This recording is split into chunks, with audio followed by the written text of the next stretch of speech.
I wanted to discuss this. This is a frequent misunderstood subject that people often wonder about. And that is if the narcissist is so done with you, right? They can't stand you.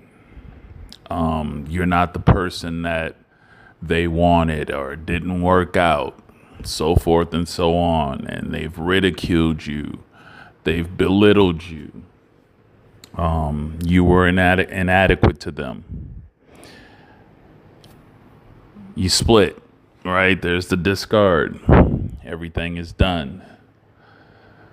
But yet, 2, 3 weeks down the line, they're checking back up on you. Now, they're not trying to come back. It's just stuff like,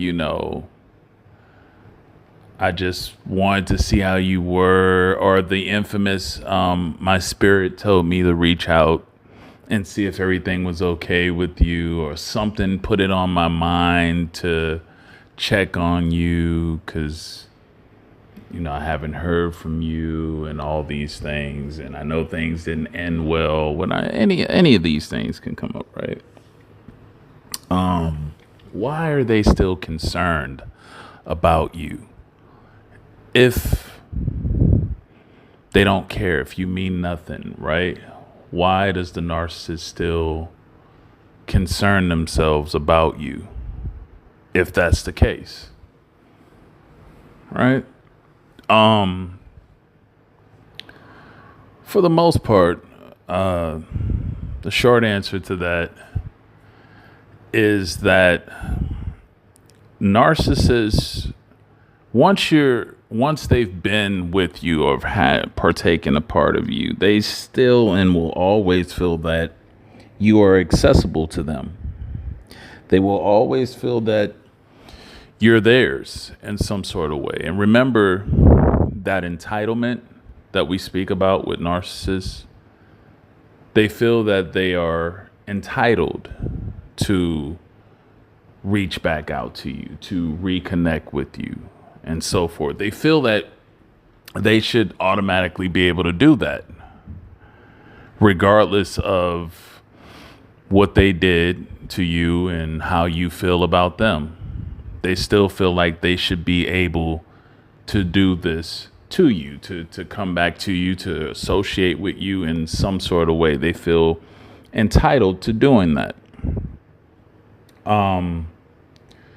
The confusing part is you feel like, well, things ended really bad. They said this and that, but yet when they come back, they're checking on me. They feel concerned. They're even reaching and calling out to your family and friends if they have those contacts. And what does it all mean, right? What does that all mean in a nutshell? Well, several things, but more commonly these things. And that is, a lot of it is trying to keep track of old sources, their supply, right? They want to see, because it gives them, I don't think y'all really understand the amount of pleasure and enjoyment that it gives them to know that someone is agonizing, they're in agony at least over them, and you're having consistent thoughts about them, and you're confused and wondering what's going on and why things went wrong. Even if you're not speaking to them, they know the human nature of a person, and they know that these type of thoughts are going on inside the head and inside the minds of someone who they discarded or ghosted in that way. They're very adept at understanding human nature, human emotions. So you may have, a lot of pride not to reach out or say anything, but that doesn't matter to them because they know on the inside what you're dealing with. And they know you may not make the first move to reach out, because they know what they did to you and they know you shouldn't be reaching out, but they still know that you don't like the way things ended. You don't like the way it ended. You don't like how it played out, and it never gave you any type of closure. They know this. And by knowing this, they know that when you give space towards something, when you give time between two people, bad breakup, they know that eventually those fresh wounds of that argument or that bad fallout is going to subside a little bit, and you're going to start thinking, and some of you missing them.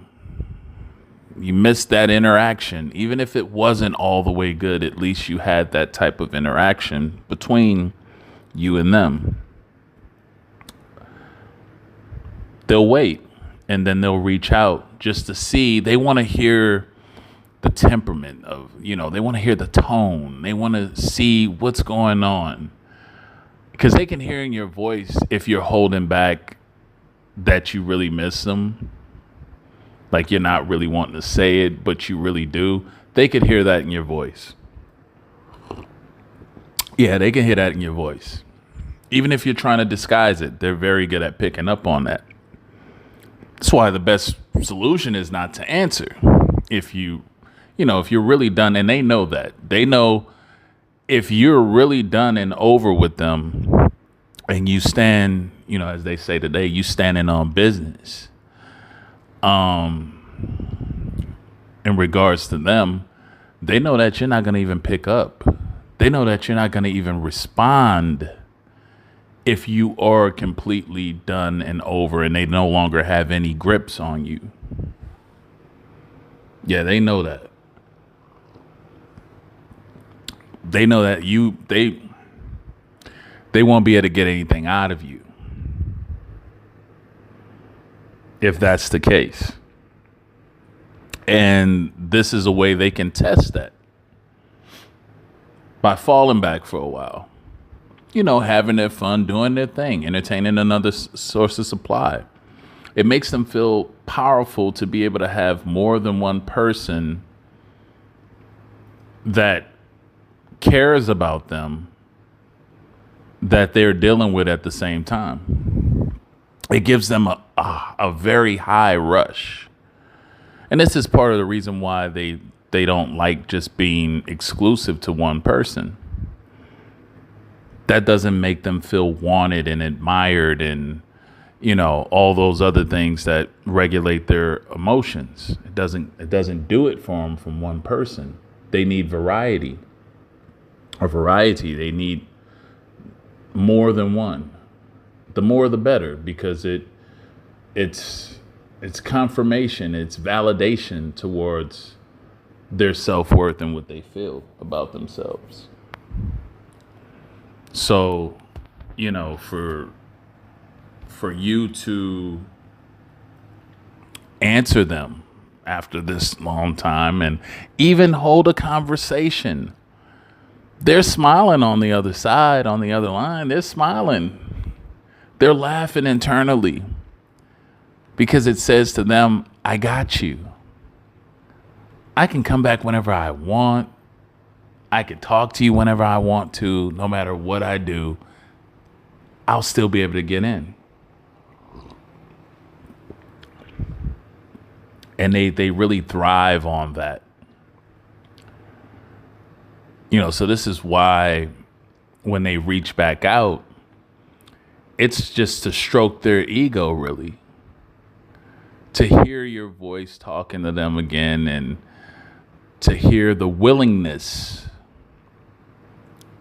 through your emotions. A lot of you may not pick up on it, but just the mere fact of you answering and talking to them or replying back, taking your time to reply, shows the willingness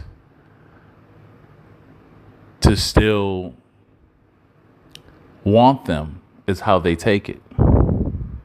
Even though all these things is went on, it still shows You're still willing. If there was a just an inkling of a turnaround, you would be open and susceptible to it. Man, that makes them feel powerful. You're feeding right into stroking their ego, admiration, adulation, all these things, right? The very things that regulates a narcissist's emotion. Not that they really want to come back or that they intend on doing good with you. No, none of that.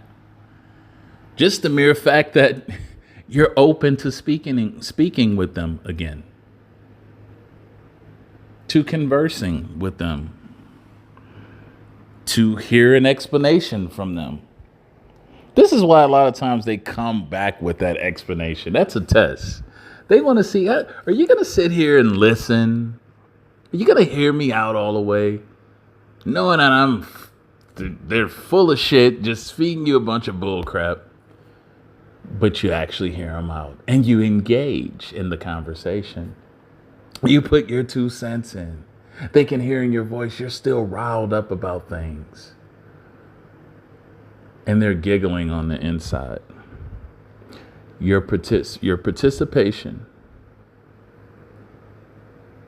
in a lot of ways to a narcissist shows desperation. Your participation shows desperation. They know that even though you may say one thing and try to show that you're done, you really want them to get their act together and come back. Yeah, they know that for many of you. Yeah, they know that. They're never going to let you know that, but that's what they know when you interact and engage with them after they've done you wrong. You know, there's been a cutoff. This is what they know. And, yeah, they're gonna make a mockery out of that. They'll play the game, they'll play along, then they'll shoot you some false hope. Well, let's just start all over again. Let's try to make things work better. Maybe we had a bad, and this is where a lot of you go for the bait. You go for that bait. And you're like, all right, I'm gonna give it another shot. And they're laughing their butts off, man, because it just shows, and you're validating everything that they think that they are. You're validating that they are irresistible. You're validating that you do need them. You're validating that you do miss them. You're validating that you still want them. This is how they take that. So no matter what you tell them and what you say you're tired of, what you say you can't deal with anymore, your participation tells and shows otherwise. So they're not worried about what you say. Your actions is what shows a narcissist. Anyway, that's all I have to say for this video. Make sure to like, share, subscribe.